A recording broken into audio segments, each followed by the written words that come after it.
اللهم إني أعوذ بك من الفقر والفاقة والقلة والذلة وأعوذ بك من أن أظلم أو أظلم.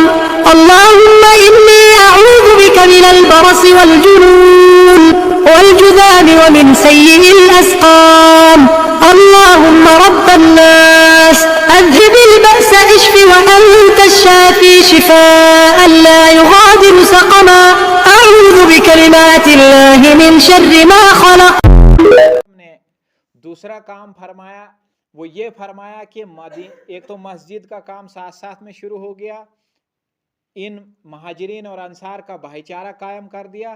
تیسرا کام رسول اللہ صلی اللہ علیہ وسلم نے جو یہاں کیا وہ یہ جو یہود تھے، یہ مدینے کے آس پاس جو تھے، ان کے ساتھ معاہدہ کیا۔ پہلا جو مدینے کے آس پاس میں پہلا کام تھا، گویا کہ ہم کہہ سکتے ہیں، وہ رسول اللہ صلی اللہ تعالیٰ علیہ وسلم کا ان یہود کے ساتھ معاہدہ تھا۔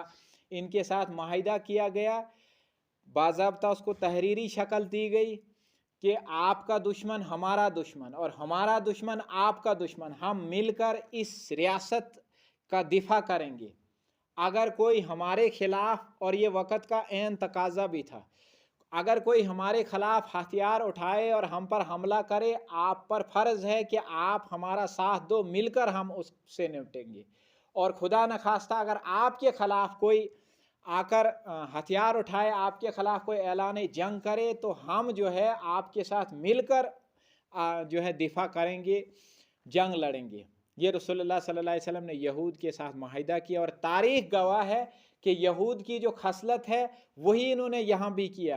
رسول اللہ صلی اللہ علیہ وسلم نے اس معاہدے کو، اس کا احترام کیا ہمیشہ، اس کو نبھایا ہمیشہ، ان کو عزت دی ہمیشہ، لیکن یہ اندر اندر سے اس سائیڈ بھی ملے رہے اور اس سائیڈ بھی جو ہے کفار کے ساتھ بھی ساز باز کرتے رہے۔ اس طرح سے وہ پھر آگے آئے گا کہ باری باری سے ہر ایک قبیلے کو یہاں سے کھدیڑ دیا گیا۔ ان کی فطرت میں شامل ہے، یہ جہاں بھی رہتے ہیں، جیسا کہ میں نے پہلے ہی عرض کیا کہ یہ زمین میں فساد ہی مچاتے ہیں، وہ اللہ کا قرآن بھی کہتا ہے کہ یہ مفسد ہیں، سب سے بڑے مفسد یہ یہود ہیں۔ بہرحال، اور ایک یہ جو مدینے کے آس پاس میں یہ مضبوط ہو گیا، تو اب مکے اور مدینے کے آس پاس جو قبائل تھے، اب ایک چوتھا کام رسول اللہ صلی اللہ علیہ وسلم نے یہ فرمایا کہ ان قبائل کے پاس باضابطہ گئے یا اپنے ایلچی بھیجے اور ان سے معاہدے کیے گئے۔ اس زمانے میں قبائلی سسٹم تھا، آج بھی کہیں کہیں قبائلی سسٹم ہے تو آسان ہوتا ہے۔ قبیلے کے سردار کے پاس جاؤ، آپ اس سے بات چیت کرو، اس کو موٹیویٹ کرو۔ قبیلے کا سردار جس کے ساتھ ہو جائے گا، پورے قبیلے کی آبادی اس کے ساتھ ہے۔ اس قبیلے میں جتنے جنگجو ہیں وہ سب اس کے ساتھ ہیں۔ ہر قبیلے کے اپنے جنگجو ہوتے تھے، آج بھی جہاں قبائل سسٹم ہے تو آج بھی ہیں۔ تو بہرحال تو آسان تھا، قبیلے کے سردار کے ساتھ معاہدہ کرنا تھا، سارا قبیلہ اس کے ماتحت ہوتا تھا۔ بہرحال آپ صلی اللہ علیہ وسلم نے قبائل کے سرداروں کے پاس اپنے ایلچی بھیجے یا بذاتی خود گئے، ان کے ساتھ معاہدے کیے کہ آپ ہماری اس ریاست میں شامل ہو جاؤ۔ پھر آپ کے خلاف جو ہتھیار اٹھائے گا، قبائل کے ساتھ دشمنی چلتی رہتی تھی، یہ کوئی نئی بات نہیں تھی۔ تو بہرحال ہمارا دشمن آپ کا دشمن ہوگا، آپ کا دشمن ہمارا دشمن ہوگا، ہم اپنے دشمنوں سے مل کر نپٹیں گے۔ پہلی دعوت تو یہ دی گئی کہ آپ اسلام قبول کرو۔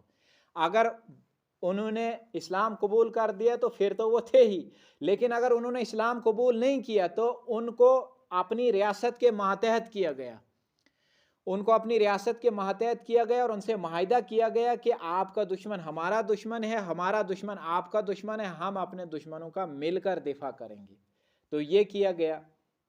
بہرحال کچھ قبائل پھر ایسے بھی تھے جنہوں نے اس سے بھی معذرت کی، جنہوں نے قبیلے کے سردار نے اسلام قبول کرنے سے بھی معذرت کی۔ ہاں، انفرادی طور کچھ ابھی بہرحال فتح مکے کے بعد بہت سارے قبائل جو انتظار کر رہے تھے کہ مکے میں بہت بڑی دشمنی ہے، لوگ قبائل بھی جو ہے وہ اس سے ڈرتے تھے کہ ہو سکتا ہے بہت بڑی کاروائی ہوگی تو پھر ہمارے خلاف۔ بہت سارے جرأت مند قبائل کے لوگ تھے، وہ شامل ہو گئے، یا تو انہوں نے اسلام قبول کر لیا یا تو یہ ہے کہ وہ شامل ہو گئے، اس سٹیٹ میں، اس ریاست میں شامل ہو گئے۔